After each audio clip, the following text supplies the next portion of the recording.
wabarakatuh. Ketemu lagi ya, jangan bosen ya dengan aku Ria Oktorina. Kalau mau follow IG saya ada nih ya @riaoktorina_ ya. Pokoknya kalian bisa deh minta ke saya DM aja, direct message. Itu apa sih yang mau di-reaction, Ustadz siapa aja mau di-reaction boleh langsung inbox aku aja, oke, di Instagram saya. Dan sekarang saya mengucapkan banyak-banyak terima kasih buat teman-teman semua. Kalian semua saya doakan sehat selalu, rezeki berlimpah, dan selalu dalam lindungan Allah Subhanahu wa Ta'ala ya. Dilancarkan segala urusannya baik di dunia maupun di akhirat. Amin. I love you all. Terima kasih banget udah support channel ini ya. Support selalu. Oke. Oke, sekarang jangan lupa nih ya, siapin catatan kecil ya. Ambil bolpen, ambil ballpoint, pen, pena, pensil atau apapun yang ada di dekat kalian semua, dan secari kertas atau memo atau notes ya. Kita catat poin-poin yang Ustadz berikan ya. Jadi kita di sini sambil belajar ya. Jadi nggak hanya melihat atau mendengar, tapi belajar ya. Apa yang Ustadz sampaikan kita pahami, kita aplikasikan di kehidupan sehari-hari. Kita mulai ya. A'udzubillahi minasyaitonirrajim. Bismillahirrahmanirrahim. Assalamualaikum warahmatullahi wabarakatuh. Waalaikumsalam warahmatullahi wabarakatuh. Alhamdulillahillazi arsala rasulahu bil huda wa dinil haqqi liyuzhirahu ala dini kullihi walau karihal kafirun walau karihal musyrikun walau karihal muslimun. Subhanaka la ilma lana illa ma 'allamtana innaka antal alimul hakim. Rabbi syrah li sadri wa yassir li amri wahlul 'uqdatam min lisani yafqahu qawli. Terima kasih saya ucapkan kepada puan pengerusi acara, barisan jawatankuasa masjid yang telah sudi mengundang saya pada hari ini, barisan jawatankuasa penggerak program duha pada pagi ini, pemimpin-pemimpin, puan-puan dan tuan-tuan yang dikasihi sekalian. Puan dululah, perempuan ramai kan, lelaki tak berapa ramai. Alhamdulillah, syukur kepada Allah SWT kerana dengan limpah dan izinnya pada pagi ini dapat kita bersama-sama berada di dalam majlis ilmu yang mana Nabi sebut barang siapa yang mengikuti jalan-jalan ke majlis ilmu, maka Allah akan anugerahkan kepadanya jalan-jalan ke syurga. Amin. Jadi duduk dalam majlis ilmu kan. Yang keduanya Nabi sebut barang siapa duduk dalam majlis ilmu, malaikat akan mengembangkan sayapnya sebagai tanda relanya atas usaha orang nak datang majlis ilmu. Sebab bukan senang nak datang majlis ilmu. Ada orang tu memang dia nampak banner, dia kata aku mesti datang. Rupa-rupa semalam ceramah tu terlepeh. Ada orang tu memang dia nak datang sangat dah. Tiba-tiba saudara mara datang rumah time ni lah, dia nak datang rumah. Macam-macam masalah kan? Ada orang yang tadi lepas subuh dah duduk depan, nak pastikan dia depan sekali. Ada orang macam tu lah kan. Macam tu lah keadaan kan. Jadi alhamdulillah, ada yang lambik tu muka dah wangi, duduk je jauh. Bawa satu ngau tengok macam jamaah ni kan. Tak apalah, yang penting kita duduk dalam majlis semua, tak laki pahala. Dan begitu juga dalam satu hadis Nabi sebut barang siapa duduk dalam majlis ilmu, belajar satu bab je daripada cabang ilmu itu, tak kisah mana-mana penceramah, dia bawa satu kitab, dia bawa satu tajuk, satu bab aja yang kita belajar tu lebih baik daripada dunia dan seisinya. Dan Nabi sebut dalam satu hadis yang lain yang lebih baik daripada solat sunat 100 rakaat. Bukanlah makna tak payah sembahyang sunat, tapi makna besar pahala. Besar pahala duduk, walau apa pun kita lakukan, malaikat akan catat pahala kita, tak kira apa yang kita buat, walaupun tidur. Pernah dengar kan, sebab dah awal datang ngantuk lah kan. Kadang ke rumah ada aircon, katil, suami ada, bantal ada, semua tak mahu nak tidur dah. Tapi dalam majlis ilmu ni tagak-tagak dah boleh tidur. Maknanya kelebihan atau Allah Ta'ala bagi kan, Allah Ta'ala bagi kelebihan. Jadi hari ni syukur kita duduk dalam majlis ilmu taman-taman syurga tu. Saya pesan pada masjid, dia kena kreatif lah, dia kena pasang signboard lah.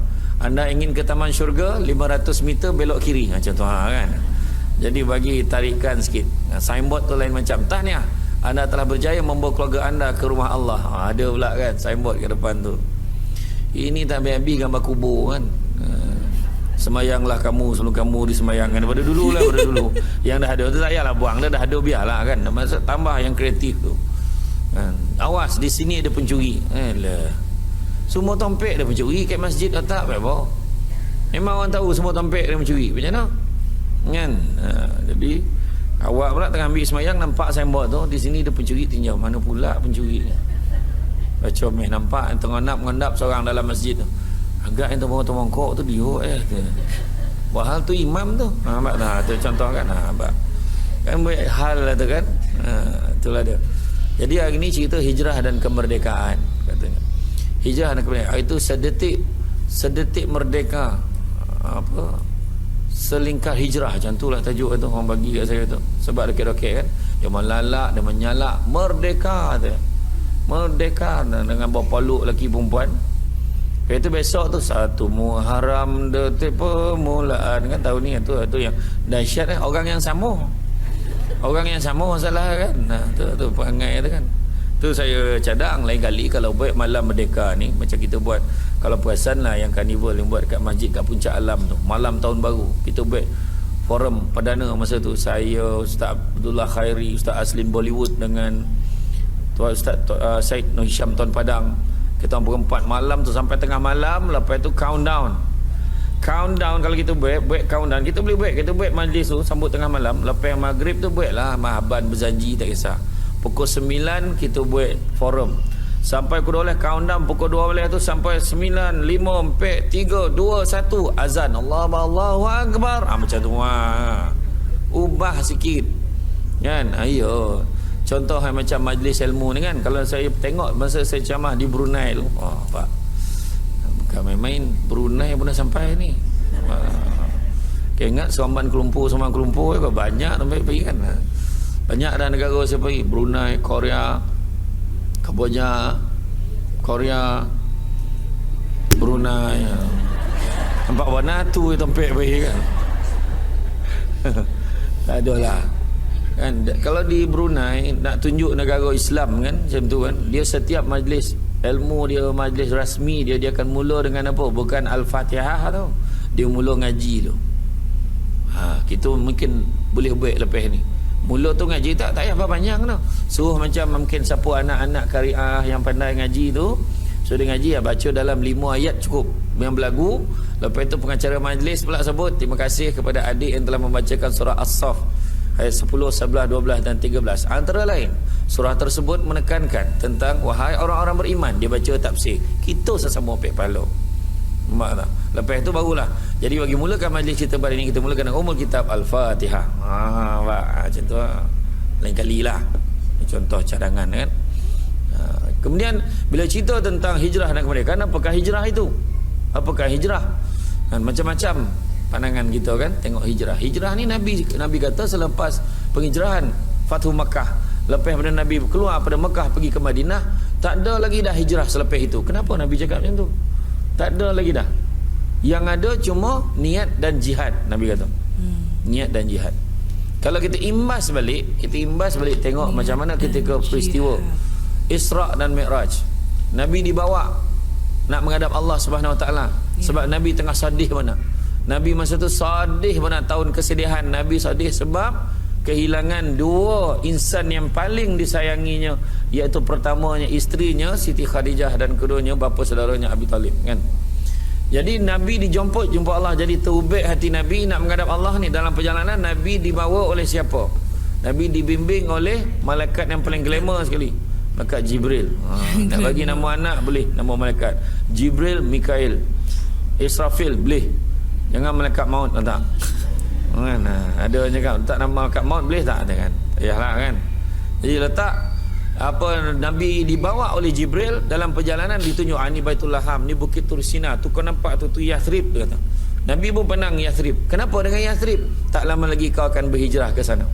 Saya nak potik yang itu je. Tak lama lagi kau akan berhijrah ke sana. Nabi dah tahu. Nabi dah tahu dah. Nabi dah standby dah.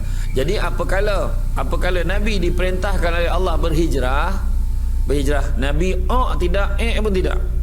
Nabi tak ada minta tangguh macam kita. Kan, dapat surat transfer, jumpa bos tak tangguh boleh tak bos? Sampai seminggu ni lah, 2 minggu ke, sebulan ke, ada benda nak diselesaikan. Nabi kita tak ada. Sebab tu perintah Allah. Nak bagi tahu perintah Allah, jangan tangguh. Jangan tangguh-tangguh. Semayang jangan tangguh. Abang pergi semayang lah bang, dah pukul 3 dah. Itu bukan perintah bini, perintah Allah. Walaupun bini yang bising. Kalau mak cakap, Along pergi semayang, Along dah pukul berapa dah ni? Dah pukul 6 dah, tak asal lagi kan? Pukul berapa ni? Itu bukan mak yang suruh, perintah Allah. Menjawab aja, maka kita dah tak ikut dah macam mana Nabi ajar kita. Allah suruh tahu buat. Kan? Allah suruh tahu buat. Bang dah pukul berapa? Abang belum zuhur. Ya betul lah. Macam tu ha. Bang, abang belum zuhur lagi bang. Alah kejap lah, baru ketiga. Belum asar lagi ya. Mak sepe dia pula selagi belum asar boleh zuhur. Macam tu kan. Ramai. Dengan sengaja tak boleh. Jangan. Kan kono kerja tu yang kita nak kena improve, nak kena perbaiki. Begitu juga kita tengok macam mana Nabi Ibrahim. Nabi Ibrahim banyak pengajarannya dalam hijrah yang boleh kita bawakan kait dengan merdeka. Merdekakah kita? Soalan yang kita akan tanya. Merdekakah kita? Sedangkan Imam Nawawi sebut hijrah itu sendiri adalah bertaubat. Hijrah. Bertaubat daripada apa? Daripada dosa. Iya. Tak tahulah kalau ada orang sini yang cakap, alhamdulillah lah Ustaz, semenjak baca doa awal tahun lagi tu sampai sekarang belum ada dosa dia tu. Kau beranilah cakap kan, tak ada dosa dia dah, okey clear tu kan, dah check dah tu. Tak ada, saya ngumpet tidak apa tidak, pandang mu elok tak ada confident dia cakap kan, tak ada, semua mengaku termasuk yang bercakap ni. Tadi saya lalu tadi pun saya dah maafkan. Saya lalu tadi saya maafkan. Pertama tadi yang cakap lambik, kau tengok tu lambik nampak kan, itu saya maafkan lah, jangan risau. Saya tak ada masalah. Saya minta maaf sebab saya memang ingat 9.30 tadi, relax lah, tapi memang jam kat tadi.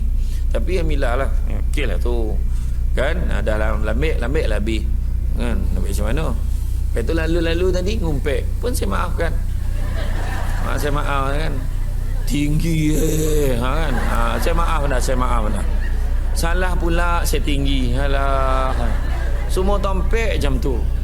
Dalam TV nampak rendah, kalau tak TV kau tinggi sikit ni. Lepas tu seorang tu, tu lah perempuan ni ngumpet tu dengar, salah kau tak dengar tak apa. Yang seorang dalam TV nampak gemuk kan, kau hajar betul kan. Tapi tu pun saya maafkan, tak ada masalah. Supaya akhirat saya tak payah tuntut apa-apa dah senang. Kan? Jadi mana kata Nabi ni, kalau tengok peristiwa Nabi Ibrahim, bila Allah Taala perintahkan dia kena sembelih anak dia, je tengok. Saya kaitkan juga, bayangkan korban pun cover ni. Bila perintah Allah suruh sembelih anak dia, dia tanya isteri dia, wahai isteriku Siti Hajar, aku dapat mimpi kena sembelih anak kita, apa pandanganmu wahai Siti Hajar? Isterinya ni yang taat kepada Allah juga ni cakap, wahai suamiku, seandainya mimpimu itu tidak disertakan dengan perintah Allah, maka anggaplah ia sebagai mainan tidur.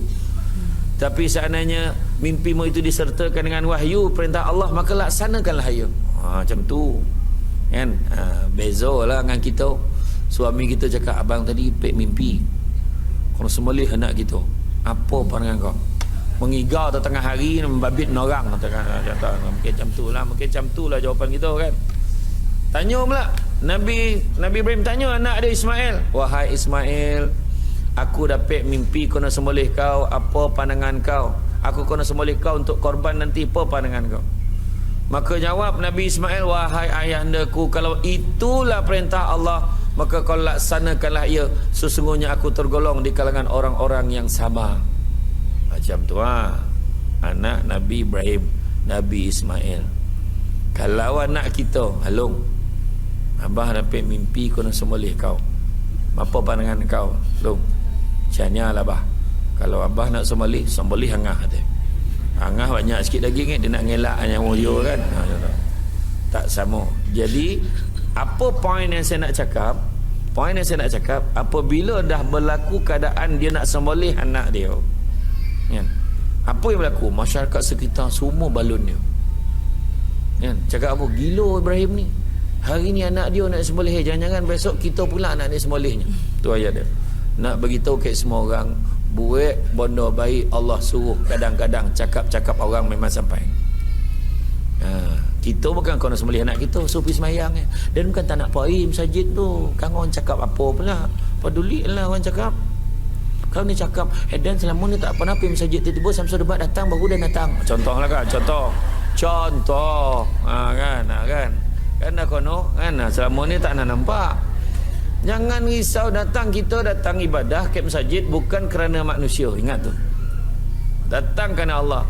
Mudah-mudahan dengan hari ni kali pertama datang, lepas ni nak datang lagi. Macam tu. Kita pula cakap kau kan sama tak nak datang, tiba-tiba datang apa hal, kita cakap macam tu kan. Sampai bila-bila dia tak datang, kita jawablah akhirat sebab baik mulut kita. Betul galakkan orang, ini jangan perasan, ni bukan rumah kita, ni rumah Allah. Nampak dah sonok tengok kau datang, lepas ni datanglah lagi macam tu cakap.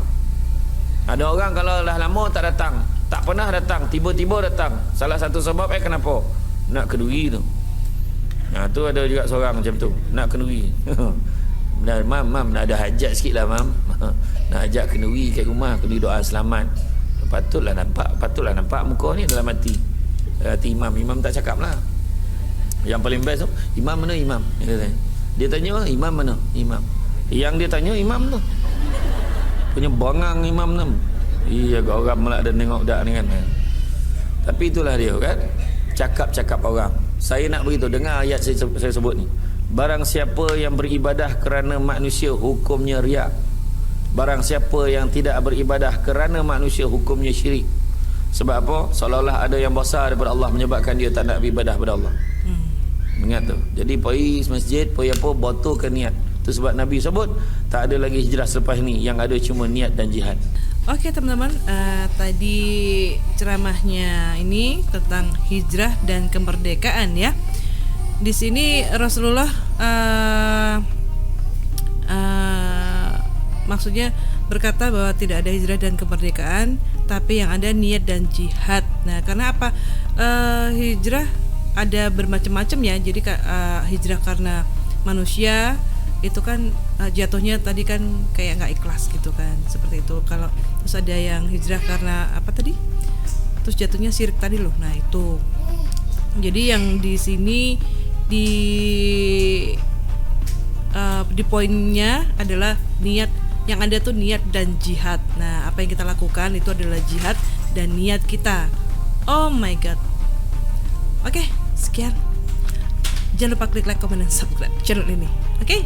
Assalamualaikum warahmatullahi wabarakatuh. Dadah.